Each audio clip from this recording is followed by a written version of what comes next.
America को सिर्फ 30 minute लगेंगे एक पूरे देश को धरती से मिटाने के लिए।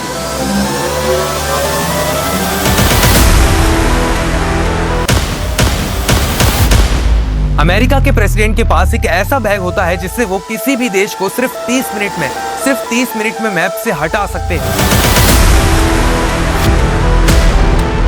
खाने के मेन्यू की तरह एक किताब होती है जिसमें ये चूज किया जाता है कि अगर ये मिसाइल यूज करेंगे तो इतने लोग मरेंगे और ये मिसाइल यूज करेंगे तो इतने लोग मरेंगे। और पूरी दुनिया में सिर्फ एक आदमी है जिसके पास ये पावर होती है और वो है the president of America.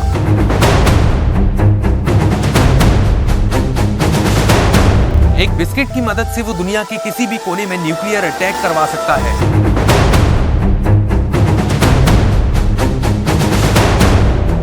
US के न्यूक्लियर ट्राइड सिस्टम को बनाया ही इस तरह से गया है कि कोई बच नहीं सकता।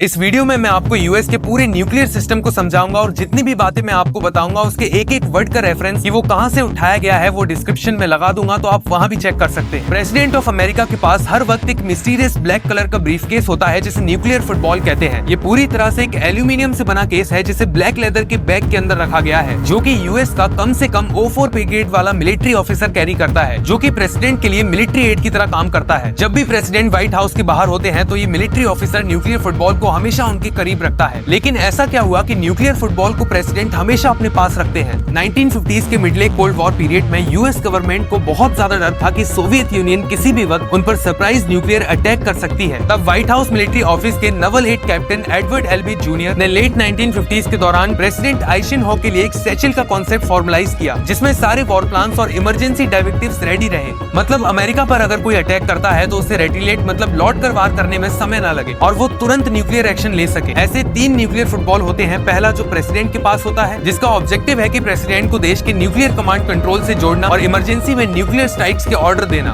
दूसरा न्यूक्लियर फुटबॉल वाइस प्रेसिडेंट के पास होता है और तीसरा nuclear football secretly white house में रखा होता है। लेकिन ऐसी क्या पावर होती है इस 20 किलो के बैग में जो कि ये 30 मिनट में किसी भी देश को मिटा सकता है? तो देखो, इसमें कई सारी चीजें होती है, जैसे इसमें एटॉमिक वॉर प्लान्स होते हैं, ऑथेंटिकेशन और लॉन्च कोड्स होते हैं और एक सिक्योर कम्युनिकेशन डिवाइस होता है जिसके जरिए प्रेसिडेंट लॉन्च के ऑर्डर्स पेंटागन के नीचे बने national military command centre NMCC से डायरेक्ट कनेक्ट कर सकते हैं। इस न्यूक्लियर फुटबॉल के अंदर एक और चीज होती है जिसे ब्लैक बुक कहते हैं। ये बुक एक ऐसे डॉक्यूमेंट का सेट होता है जो कि न्यूक्लियर वॉर के बड़े ऑपरेशनल प्लान्स का छोटा वर्जन है और ये बुक प्रेसिडेंट को न्यूक्लियर लॉन्च ऑप्शंस देती है, जैसे किस टारगेट पर अटैक करना है, कौन सी मिसाइल सिस्टम का यूज करना है, कब अटैक लॉन्च करना है। ऐसी सारी इन्फॉर्मेशन इस ब्लैक बुक में होती है। इसमें अलग अलग मिसाइल्स की डिटेल्स होती है, जैसे ये मिसाइल यूज करेंगे तो इतना नुकसान होगा, ये मिसाइल यूज करेंगे तो इतना नुकसान होगा। ऐसी सारी इन्फॉर्मेशन इस बुक में होती है। डॉक्टर ग्लेन मैकडेफ जो कि न्यूक्लियर वेपन इंजीनियर रह चुके हैं, उन्होंने बताया भी है कि इस ब्लैक बुक को ब्लैक बुक इसीलिए कहा जाता है क्योंकि इसमें सिर्फ मौत ही मौत लिखी होती है। और इस पूरी न्यूक्लियर प्रोसेस में एक और इम्पोर्टेंट चीज होती है जिसे गोल्ड कोड्स या फिर बिस्किट कहते हैं। ये कोई खाने वाला बिस्किट नहीं बल्कि प्रेसिडेंट के पास एक कार्ड होता है जिसे न्यूक्लियर बिस्किट कहते हैं और उसमें ऑथेंटिकेशन कोड्स होते हैं।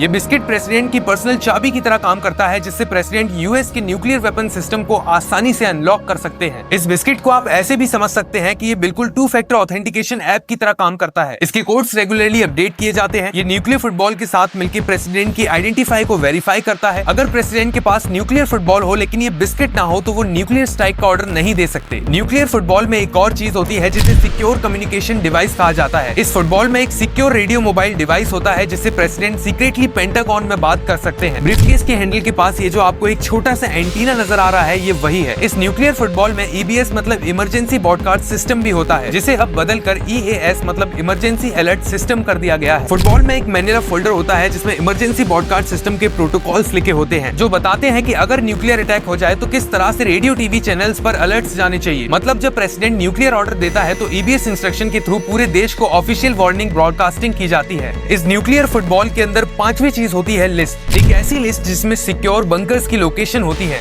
मतलब अगर न्यूक्लियर क्राइसिस होता भी है तो प्रेसिडेंट को वहां शिफ्ट किया जा सके ताकि वो सेफ रहे। अब आपने न्यूक्लियर फुटबॉल को तो अच्छे से समझ लिया, लेकिन अगर यूएसए पर न्यूक्लियर अटैक अचानक से होता भी है तो उनका ये सिस्टम कैसे काम करेगा। यूएसए में मेनली दो तरीके के न्यूक्लियर सिस्टम्स होते हैं, पहला military nuclear system defence purpose के लिए और दूसरा सिविल न्यूक्लियर सिस्टम। हिरोशिमा पर जो अटैक हुआ था वो मिलिट्री न्यूक्लियर सिस्टम के थ्रू ही हुआ था। यूएस के पास एक न्यूक्लियर ट्राइड है, मतलब 3 अलग अलग तरीकों से न्यूक्लियर अटैक करने की कैपेबिलिटी, जिसमें से पहला है लैंड बेस्ड जिसे आईसीबीएमएस मतलब इंटरकॉन्टिनेंटल ब्लास्टिक मिसाइल्स कहते हैं, दूसरा सी बेस्ड मतलब एसएलबीएमएस सबमरीन लॉन्च्ड ब्लास्टिक मिसाइल और तीसरा एयर बेस्ड बॉम्बर। इनके लैंड लेग में लगभग 400 MGM 30G मिनिटमैन मिसाइल्स हैं, जो 5 अलग अलग स्टेट्स में हार्डन अंडरग्राउंड साइलोस के अंदर रखे गए हैं, जिनका कंट्रोल यूएस एयरफोर्स के पास होता है। और सी लैग में इनके पास 14 ओहियो क्लास सबमरीन्स हैं, जिसे बूमर्स भी कहते हैं। हर एक सबमरीन में 20 ट्राइडेंट सेकंड D5 होते हैं और हर मिसाइल में मल्टीपल वॉरहेड्स होते हैं, जिसका कंट्रोल यूएस नेवी के पास होता है। एयरलैग में इनके पास स्ट्रेटेजिक बॉम्बर्स हैं, जैसे 46 B-52H Stratofortress, 20 stealth B-2A spirit aircraft. ये एयरक्राफ्ट ग्रेविटी न्यूक्लियर बॉम्ब या न्यूक्लियर आर्म क्राइसिस मिसाइल्स ले जा सकते हैं। इनके लैंड लैग और एयर लैग का कंट्रोल एयरफोर्स के पास होता है और सी लैग मतलब जो सबमरीन्स वगैरह होती है, इसका कंट्रोल नेवी के पास होता है। ये तीनों ट्राइड मिलकर ये इंश्योर करते हैं कि अगर यूएस पर न्यूक्लियर अटैक हो भी जाता है तो भी US secure secondary strike capability रखता है। मतलब अगर किसी ने यूएसए के लैंड लैग पर अटैक किया तो उसके पास सी लैग और एयर लैग है, और अगर एयर लैग पर अटैक किया तो लैंड लैग और सी लैग है, और अगर सी लैग पर अटैक किया तो लैंड लैग और एयर लैग है। मतलब यूएस के पास एक बैकअप अटैक प्लान रहता ही है। यूएसए एयरफोर्स की टीम एक मिनिटमैन 3 मिसाइल साइलोस के पास लगभग 400 आईसीबीएमएस को जमीन के अंदर मजबूत हार्डेंड साइलोस के अंदर अलग अलग जगह पर रखा गया है। हर मिसाइल के साइलोस को 2 ऑफिसर की लॉन्च टीम कंट्रोल करती है, जो कि 24 घंटे रेडी रहती है। लैंड बेस्ड आईसीबी मिसाइल्स को स्ट्रॉन्ग साइलोस के अंदर रखा जाता है और इनका कंट्रोल होता है जमीन के नीचे बने लॉन्च कंट्रोल सेंटर्स मतलब एलसीसी में। हर एक एलसीसी में 2 ऑफिसर्स की टीम होती है जो मिसाइल्स को 24/7 मॉनिटर करती है। जब प्रेसिडेंट से वैलिड लॉन्च ऑर्डर्स आते हैं तो दोनों ऑफिसर उस ऑर्डर को ऑथेंटिकेट वेरीफाई करते हैं, फिर दोनों मिलकर एक सील्ड बॉक्स को खोलते हैं, जिसे इमरजेंसी वॉर ऑर्डर बॉक्स कहते हैं, जिसके अंदर 2 लॉन्च कीज होती हैं। उसके बाद प्रेसिडेंट के दिए गए लॉन्च कोड्स एंटर किए जाते हैं और फिर दोनों ऑफिसर एक साथ अपनी कीज को टर्न करते हैं और तब जाके एक मिसाइल लॉन्च होती है। कोई भी एक आदमी इस आईसीबी मिसाइल्स को लॉन्च नहीं कर सकता। मिसाइल लॉन्च करने के लिए सिर्फ एक लॉन्च कंट्रोल सेंटर एलसीसी का चाबी घुमाना काफी नहीं होता। कोई भी न्यूक्लियर एक्शन तब तक नहीं हो सकता जब तक 2 ऑथराइज्ड लोग मिलकर एक साथ उस एक्शन को अप्रूव और परफॉर्म ना करें, और इसे 2% रूल कहते हैं। कोल्ड वॉर के दौरान जब यूएस एयरफोर्स ने न्यूक्लियर टेस्ट किए थे तब एक ऑफिसर ने सिस्टम को हैक करके लॉन्च करने की कोशिश की, लेकिन 2% रूल की वजह से ये नहीं हो सका। अगर सब कुछ चेक हो जाता है और ऑर्डर सही होते हैं तो एक नॉर्मल आईसीबी मिसाइल्स को दूर टारगेट तक पहुंचने में सिर्फ 30 मिनट लगते हैं और उस कंट्री के पास सिर्फ आधा घंटा होता है खुद को डिफेंड करने के लिए। सबसे इंपॉर्टेंट बात यह है कि सारे आईसीबी मिसाइल्स को एक स्पेशल सिक्योरिटी सिस्टम से लॉक करके रखा गया है, जिसे PAL मतलब परमिसिव एक्शन लिंक्स कहते हैं। ये permissive action links basically encrypted arming ports होते हैं जो सिर्फ प्रेसिडेंट के पास होते हैं। और सबमरीन का लॉन्च प्रोसेस भी लगभग सेम होता है। जब प्रेसिडेंट न्यूक्लियर अटैक का ऑर्डर देता है तो प्रेसिडेंट का authenticated verify order secure military communications के थ्रू भेजा जाता है। मतलब एक E-6 mercury aircraft take off करता है और उसका एक काम होता है कि जो प्रेसिडेंट के न्यूक्लियर अटैक्स के ऑर्डर हैं उन्हें सबमरीन्स, मिसाइल बेस और बॉम्बर्स तक पहुंचाना। जैसे ही ऑर्डर पहुंचते हैं सबमरीन कैप्टन, एग्जीक्यूटिव ऑफिसर और एक वेपन ऑफिसर तीनों मिलकर उस कोड को कंफर्म वेरीफाई करते हैं, जिसके बाद वो सेफ बॉक्स से 2 लॉन्च कीज निकालते हैं, तब जाके एक मिसाइल लॉन्च होती है और ये पूरी प्रोसेस पानी के अंदर से होती है। अब आपने यूएस के लैंड डिफेंस और सी डिफेंस को तो समझ लिया, लेकिन अब एयर डिफेंस को समझते हैं। यूएस के पास मेनली 3 तरह के स्ट्रेटेजिक बॉम्बर्स हैं जो कि न्यूक्लियर अटैक करने की कैपेबिलिटी रखते हैं। पहला B-52H स्ट्रेटोफोर्ट्रेस, दूसरा B-2A स्पिरिट और तीसरा B-21 राइडर। ये बॉम्बर्स मेनली 2 तरीके की मिसाइल्स कैरी करते हैं, पहला ग्रेविटी मिसाइल्स और दूसरा एयर लॉन्च क्रूज मिसाइल। और इनका लॉन्चिंग सिस्टम भी लगभग सेम होता है जैसे सबमरीन्स और लैंड बेस का था, बिल्कुल वैसे ही। यूएस के पास पावरफुल अर्ली वार्निंग सैटेलाइट्स हैं जैसे DSP defence support programme, SBIRS। ये सैटेलाइट स्पेस में घूमती हैं और धरती के एक कोने को मॉनिटर करती हैं, और जैसे ही कोई एनिमी मिसाइल लॉन्च करता है तो ये उसके हीट सिग्नल को डिटेक्ट कर लेती हैं। इसके अलावा इनके पास ग्राउंड पर भी कई सारे पावरफुल रडार सिस्टम होते हैं जैसे BMEWS ballistic missiles early warning system, जो कि North America aerospace defence command system के अंडर काम करता है। ये रडार्स मिसाइल को क्रॉस चेक करते हैं कि मिसाइल जेन्युइन है या फिर नहीं। अगर मिसाइल अटैक कंफर्म होता है तो नोराड तुरंत प्रेसिडेंट और national military command centre NMCC को अलर्ट भेजता है। NMCC एक सुपर सीक्रेट वॉर रूम होता है जो कि पेंटागन के नीचे बना है। फिर प्रेसिडेंट न्यूक्लियर फुटबॉल से ब्लैक बुक को निकालकर रेटिलेट प्लान चूज करते हैं कि उस पर दोबारा कैसे अटैक किया जाएगा। पेंटागन में जो ड्यूटी ऑफिसर होते हैं वो एक चैलेंज कोड बोलते हैं। प्रेसिडेंट अपना बिस्किट निकालता है जिसमें से देखकर वो करेक्ट रिस्पॉन्स कोड बोलते हैं, और अगर कोड मैच हो जाता है तो सिस्टम ये कंफर्म कर लेता है कि ऑर्डर असली प्रेसिडेंट का है। जब प्रेसिडेंट के न्यूक्लियर लॉन्च ऑर्डर वैलिडेट हो जाता है, मतलब कोड्स मैच हो जाते हैं, तब जाके वो ऑर्डर एक स्पेशल फॉर्मेट फॉर्मेट में कन्वर्ट हो जाता है, जिसे EAM मतलब इमरजेंसी एक्शन मैसेज कहते हैं। इस इमरजेंसी एक्शन मैसेज में सारी इंफॉर्मेशन होती है कि किस जगह पर टारगेट पर अटैक करना है, कौन सी न्यूक्लियर फोर्स का यूज करना है जैसे लैंड, सी, एयर, और न्यूक्लियर अटैक कब करना है, रिसेंटली करना है या फिर डिले करना है। इन सारे मैसेजेस को सिक्योर मिलिट्री कम्युनिकेशन नेटवर्क के थ्रू सबमरीन्स, लैंड बेस और एयर बेस बॉम्बर्स के लिए इन सारे मैसेजेस को भेजा जाता है। लेकिन आज के टाइम अगर किसी देश पे न्यूक्लियर अटैक होता है तो कितना नुकसान होगा उस देश का। एक मिनटमैन 3 जो कि लैंड बेस्ड मिसाइल है, इसमें 2 वॉरहेड्स होते हैं, W78 जिसकी ब्लास्ट पावर लगभग 335 किलोटन होती है और W87 जिसकी पावर लगभग 300 किलोटन होती है। अगर आप इसे कंपेयर करना चाहते हैं तो हिरोशिमा पर जो बॉम्ब गिराया गया था वो सिर्फ 15 किलोटन का था। अगर इन वॉरहेड्स के थ्रू न्यूक्लियर अटैक किया जाता है तो ये सिर्फ 3 से 4 किलोमीटर के आसपास सब कुछ तबाह कर देंगे और उस एरिया में 5 PSI या उससे ज्यादा का ब्लास्ट होता है। पर अगर 300 किलोटन का न्यूक्लियर बॉम्ब हवा में ब्लास्ट हो जाएगा जैसे हिरोशिमा पर हुआ था, तो उससे फायर बॉल बनेगा, मतलब आग का गोला जिसका रेडियस लगभग 0.4 किलोमीटर होगा। इतनी ज्यादा हीट होगी कि लोग इवेपोराइज हो जाएंगे, मतलब भस्म हो जाएंगे। कोल्ड वॉर के दौरान यूएस ने एस्टिमेट किया था कि अगर 100 किलोटन का न्यूक्लियर बॉम्ब मॉस्को की जमीन पर गिराया जाए तो इंस्टेंट 5 लाख लोग मर जाएंगे। अब आप इससे अंदाजा लगा सकते हैं कि अगर 300 किलोटन का न्यूक्लियर बॉम्ब जमीन पर गिराया जाए तो वो कितना ज्यादा खतरनाक होगा। और जो लोग इस न्यूक्लियर बॉम्ब से बच जाएंगे वो बाद में इसके साइड इफेक्ट से नहीं बच पाएंगे।